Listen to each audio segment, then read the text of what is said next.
అంటే last time స్పీకర్లే audio launch కి స్పీకర్లే పగిలిపోయినాయి. ఈసారి థియేటర్లు పగలబడదామని ఫిక్స్ అయిపోయాడు. అంటే అఖండ కంటే ఖచ్చితంగా డబల్ ట్రిపుల్ ఉంటుంది అన్న. అది మాత్రం సౌండ్ కంట్రోల్ లో పెట్టుకునే డైలాగ్ ఎలా అనిపించింది అన్న? సౌండ్ కంట్రోల్ లో పెట్టుకో, లేకపోతే నవ్వులు ఏదో అన్నాడు డైలాగ్. రాజకీయ నాయకులు వారింగ్ అన్న నిజం చెప్తున్నా, బాలకృష్ణ చిన్నోడు అవుతున్నా ఇంకా పెద్ద అంటే సినిమాలో ఇంకా చిన్నోడు అవుతుందా అనిపించింది అన్న. అంత ఆ లెవెల్ అనిపించింది. సినిమా మాత్రం ఖచ్చితంగా ఒక పెద్ద 1000 crores కొట్టే ఛాన్స్ అయితే ఉంది. బాలకృష్ణకి ఇప్పటి వరకు 1000 కోట్లు కొట్టారు కదా, ఈ సినిమా ఖచ్చితంగా 1000 కోట్లు కొట్టే ఛాన్స్ అయితే ఉందన్న. ఎలా అనిపించింది బీజం విన్నప్పుడు? ఎలా అనిపించింది? బీజం చాలా బాగుందన్న, వస్తుంది. ఓజీ సినిమాతో మన చెట్టు కొట్టడం జరిగింది. ఓజీతో తమన్కి అంత అది రాలేదన్న. అంటే ఆయన ఏదైతే ఆయన తమన్ ఉన్నాడో అంత బీజము ఆయనకు బాలకృష్ణ సాధ్యం. పవన్ కళ్యాణ్తో అది ట్రై చేసిండే కానీ ఫెయిల్ అయిపోయింది.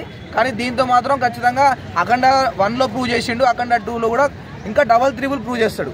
అనిరుద్ధ్కి కాంపిటీషన్ అనేది బాలకృష్ణ సినిమాతోనే ఆయన కొలాబ్ చేయగలుగుతాడు. ఆయనకి ఈక్వల్ అనుకొని ప్రూవ్ చేయగలుగుతాడు అన్న. వీళ్ళ కాంబో మంచి హిట్ అయింది అఖండ 1 చూసుకుంటే, మళ్ళీ రిపీట్ కాబోతుంది అన్న. నిజం చెప్తున్నా, బాలకృష్ణ సినిమా థియేటర్ లో చూడాలంటే నాకు భయం అవుతుంది.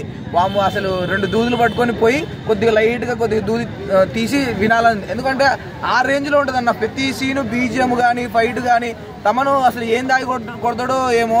మొన్న ఇద్దరు మన ఆచార్య అంటే పండితుల్ని పెట్టి కొట్టించుండు. ఆ బీజిఎం అది కొడుతుంటే ఇది థియేటర్ లో వింటే ఏమవ్వాలరా మాకు అని అనిపిస్తుంది. నిజంగా చెప్తాను కదా, చాలా రిస్క్ అన్నది. ఎందుకంటే దీపావళికి ఆటం బాంబుల కంటే ఆయన బీజిఎం డేంజర్ ఉంటుంది. అంటే పెద్ద పెద్ద ఆటం బాంబులు చెవు కాడ పగిలినా ఏం కాదు, కానీ ఆయన బీజిఎం వింటే చెవులు పోతే ఆ మనిషి పోతాడు అన్నట్టు ఉంటుంది. ఆ రేంజ్ లో ఉంటుంది అన్న. మరి ఈ వీక్ అలాగే చుట్టూ సెలబ్రేట్ అవుతా ఉంటారు మరి.